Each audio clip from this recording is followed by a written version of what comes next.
नमस्कार। Legal point में आपका बहुत बहुत स्वागत है। मैं हूं शिखा राजदा।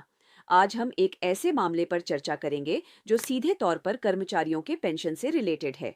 ये मामला दिखाता है कि कैसे एक बड़ी संस्था जैसे LIC भी अपने किए हुए वादे से मुकर नहीं सकती।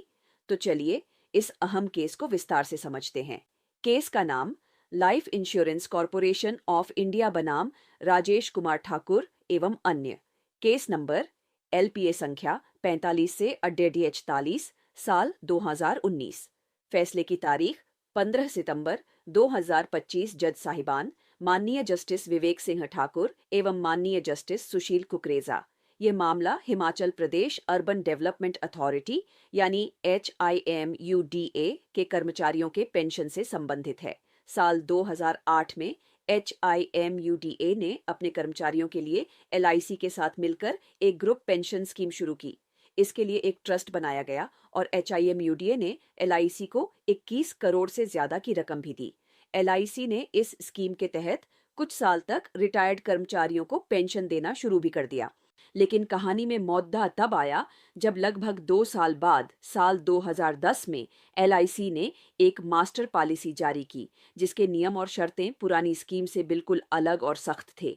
इन्हीं नए नियमों का हवाला देते हुए LIC ने साल 2014 के बाद रिटायर हुए कर्मचारियों को पेंशन देना बंद कर दिया और यह कहा कि फंड्स की कमी है। इसी बात को लेकर चाईमुडा और उसके कर्मचारी न्याय के लिए हाई कोर्ट पहुंचे। आगे बढ़ने से पहले मेरा आप सबसे अनुरोध है कि अगर आपको हमारा यह प्रयास पसंद आ रहा है तो कृपया लीगल पॉइंट चैनल को सब्सक्राइब करें, इस वीडियो को लाइक और शेयर करना न भूलें और हाँ, बेल आइकॉन को जरूर प्रेस करें ताकि आपको हमारे आने वाले वीडियोस की जानकारी सबसे पहले मिले। आपके सपोर्ट से हमें बहुत मोटिवेशन मिलती है। Now legal points involved in this case. इस केस में अदालत के सामने कुछ मुख्य कानूनी सवाल थे। क्या कॉन्ट्रैक्ट पूरा हो गया था?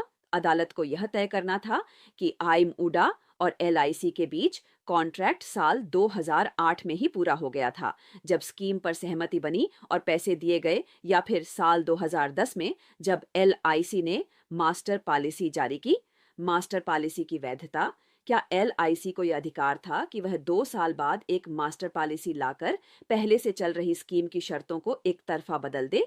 कर्मचारियों का अधिकार। Locus standi. क्या कर्मचारियों और हिमुडा को LIC के खिलाफ केस फाइल करने का अधिकार था, जबकि LIC का कहना था कि उसका कॉन्ट्रैक्ट केवल ट्रस्ट के साथ था?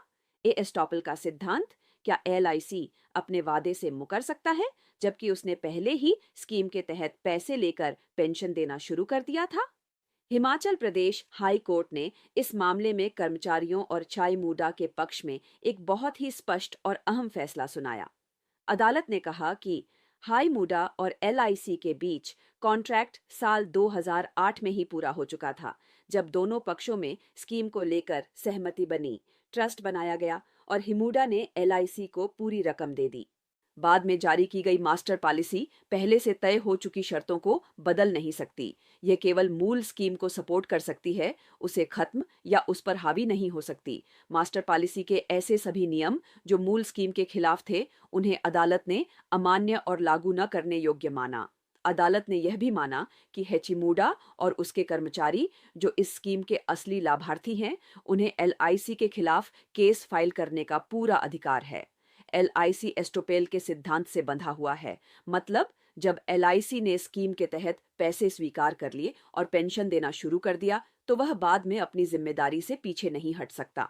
अंत में अदालत ने LIC के सभी अपील्स को खारिज कर दिया और उसे निर्देश दिया कि वह सभी रिटायर्ड कर्मचारियों और उनके परिवारों को मूल पेंशन स्कीम, जो साल 2008 में तय हुई थी, के अनुसार ही पेंशन और सभी बकाया जातों का भुगतान करे। यह फैसला उन सभी कर्मचारियों के लिए एक उम्मीद की किरण है जो ऐसी ही समस्याओं का सामना करते हैं। यह हमें बताता है कि कानून की नज़र में किया हुआ वादा निभाना कितना जरूरी है। आज के लिए बस इतना ही। आपको यह जानकारी कैसी लगी, हमें कमेंट सेक्शन में जरूर बताएं। हम जल्द ही मिलेंगे एक और कानूनी मामले की दिलचस्प जानकारी के साथ। धन्यवाद।